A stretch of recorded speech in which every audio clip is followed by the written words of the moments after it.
All right, so let's kick things off with a couple of personal favorites. Red flag number one, etched forever in my brain. He made me apologize for liking a cartoon vampire. Not a real one, mind you, but a beautifully animated two-dimensional hunk with fangs. Tuh, seriously. Red flag number two. Just 2 days later, he slid into my DMs with a video of women licking peanut butter off each other while wearing cat ears. Yeah, you heard that right. If your brain just did a full-on screeching record scratch, congratulations, you're officially warmed up and ready for today's lineup of absolute absurdity.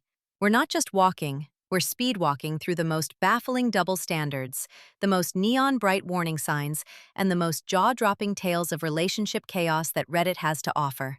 And I'm your slightly bewildered, still limping tour guide, fresh off the last parade of questionable life choices. Get ready, because some of these stories are so wild, they'll make your own questionable dating history look like a quaint tea party. So, here's the backstory. I actually posted under a throwaway account last month, just to make sure I wasn't losing my mind. The title was something like, AITA for refusing to apologize for crushing on an anime character. Short answer? Definitely not. Long answer? My now ex, let's call him Captain Control, saw my lock screen. It was just a harmless, sparkly anime guy with cheekbones so sharp they could probably slice deli meat with surgical precision. And what was Captain Control's reaction? A 3-day silent treatment. 3 days of icy stares and passive-aggressive sighs, all because of an animated drawing. When I finally worked up the nerve to ask what in the world was wrong, bracing myself for some deep, philosophical revelation, he dropped this gem. It's disrespectful to fantasize about another man. I swear my jaw nearly hit the floor. I gently reminded him through clenched teeth that the dude is literally only 2 dimensions, lives inside a Crunchyroll server, and has never, to my knowledge, paid taxes or done his own laundry. His counter? Emotional cheating is emotional cheating. And then, as if this wasn't already peak ridiculousness, he pulled up a meticulously prepared PowerPoint presentation. I kid you not. It was a slideshow of every single time I had ever said, "He's hot," about Chris Evans, Legolas, and yes, even the perpetually smiling Starbucks mermaid. At that point, I couldn't help it. I laughed. Big mistake. He demanded a written apology, a formal, signed document, and insisted I attend relationship rehab, which, as it turned out, was less about actual therapy and more about joining a Reddit forum run by his buddies who, apparently, think therapy is a hoax and that women are just naturally inclined to disrespect their partner's fragile egos. I noped out of that entire situation faster than you can say, red flag, but not before he sent me a Dropbox folder labeled Education. Inside, 52 clips of women in kitty costumes licking various condiments, each file ominously named This Could Be Us.mp4. The double standard wasn't just loud, it was screaming so deafeningly it needed industrial-grade noise-canceling headphones. It was a masterclass in gaslighting, control, and frankly just plain creepy behavior. It's wild how someone can project their own insecurities onto you, making you feel guilty for the most innocent things, while simultaneously engaging in behavior that's genuinely disrespectful and bizarre. It makes you wonder, doesn't it? What kind of education he really needed. If your dating life has ever felt like a glitching TikTok compilation, a chaotic montage of questionable choices and baffling interactions, then please, smash that like button so hard it practically gets a restraining order. And hey, comments are wide open. Drop the pettiest, most ridiculous red flag you stubbornly ignored until it practically barked at you, or worse, started sending you condiment-themed videos. I'm genuinely curious. Next up, we have a tale that truly redefines self-centeredness. This guy, oh boy, this guy celebrated his birthday every single month. No, that's not a joke or an exaggeration. He expected a full cake, candles, and presents on the 14th of each month, treating it like it was his own personal, federally mandated holiday. His long-suffering girlfriend posted that she once, just once, forgot this monthly ritual because her grandma was in surgery. Her grandma. A genuine, stressful, emotional emergency. His response? He sulked, posted a series of dramatic thirst traps on Instagram captioned, feeling unappreciated. Because nothing says mature partner like airing your grievances to your followers. And then, to top it all off, he Venmo requested her for half the cost of the cake he bought himself. The sheer, unmitigated gall was gourmet, Michelin star level.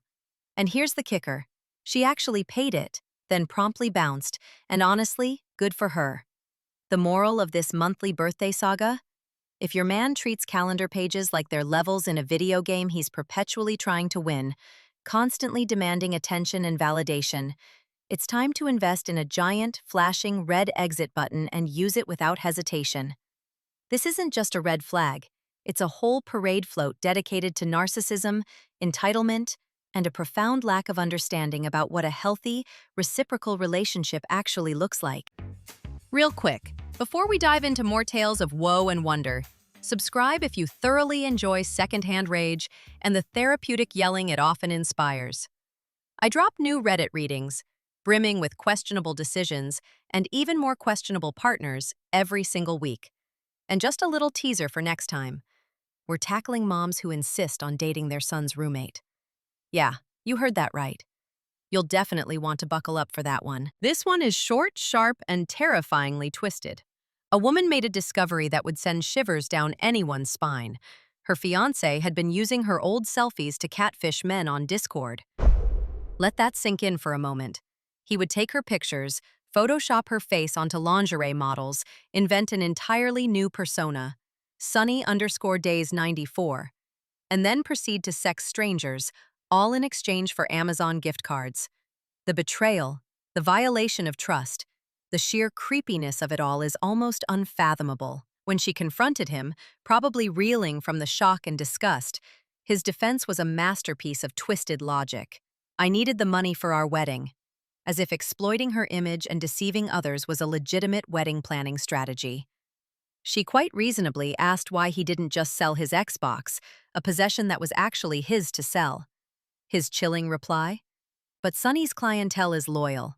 The mental gymnastics required to justify that kind of behavior deserve not just a gold medal, but an entire Lifetime Achievement Award in the Mental Olympics. This isn't just a walking red flag. It's sprinting at full tilt, flag flapping wildly like a helicopter blade, signaling an emergency of epic proportions. User u/throwra_jobless shared a story that makes your blood run cold. She dated a guy who, in an act of staggering audacity and control, secretly declined her dream job offer on her behalf. Her dream job offer. He literally opened her email, typed out, "Thank you for the opportunity, but I've decided family is more important." And then, with the click of a mouse, he hit send. She only found out 3 agonizing weeks later when HR called to follow up on her supposed withdrawal. Imagine the confusion, the dawning horror, the sickening realization that someone you trusted had deliberately sabotaged your future. His reasoning, when she finally confronted him, was as infuriating as it was predictable. "You'd have made more money than me, and that's emasculating." Emasculating. So instead of celebrating her success, instead of being a supportive partner, he chose to actively undermine her career out of his own deep-seated insecurity and fragile ego. My 2 cents? If your partner feels entitled to edit your future without your permission, to secretly derail your aspirations because they can't handle your success, it's not just a red flag. It's a giant, flashing neon sign telling you to hit Control-Z on the entire relationship. Immediately. This is more than just disrespect. It's an act of profound betrayal and an attempt to control your autonomy, which is a boundary no one should ever cross. We started this chaotic journey with my own cat ear saga.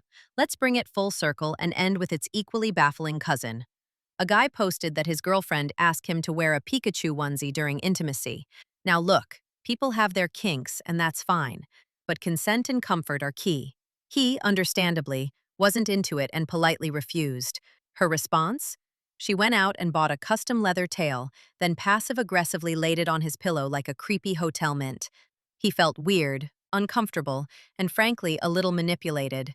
When he tried to express his discomfort, she pulled the ultimate manipulative card. "Fine, I'll find someone on Discord who won't kink-shame me." Oh, the victimhood. He then, bless his naive heart, asked Reddit if he was being insensitive. The top reply, A beacon of common sense, hit the nail on the head. Boundaries go both directions. She's free to wander the Pokemon wilderness alone. This isn't about kink shaming. It's about respecting boundaries and not weaponizing someone's discomfort to get your way. So, after our whirlwind tour through the darkest corners of Reddit's relationship advice, what did we learn today? If your partner polices your cartoon crushes, judges your harmless celebrity fantasies, all while spamming you with condiment-themed foreplay videos, that's not a mixed signal. That's a burning flare, screaming, "Get out!" If they won't buy you basic necessities, celebrate their birthday every single month like a perpetually entitled monarch, or, God forbid, secretly sabotage your dream job offers, they're not just quirky or misunderstood. Oh no, they are, without a shadow of a doubt, qualified contestants for the Walking Red Flag Marathon, and frankly, they're probably in the lead. Your mission, should you choose to accept it, is to run. Run early, run often, and for the love of all that is holy and two-dimensional, keep your lock screens sparkly and your boundaries ironclad. Drop your wildest, most unbelievable red flag story below. I thrive on your secondhand trauma. Hit like if you've ever accidentally dated an entire parade of red flags, and definitely subscribe for next week's episode where we explore the delicious irony of ghosters getting ghosted by karma itself. Stay safe out there, trust your gut, and remember, if their red flag is waving faster than your Wi-Fi connection, it's probably time to disconnect from the relationship entirely. You deserve better than a glitching TikTok compilation of bad decisions.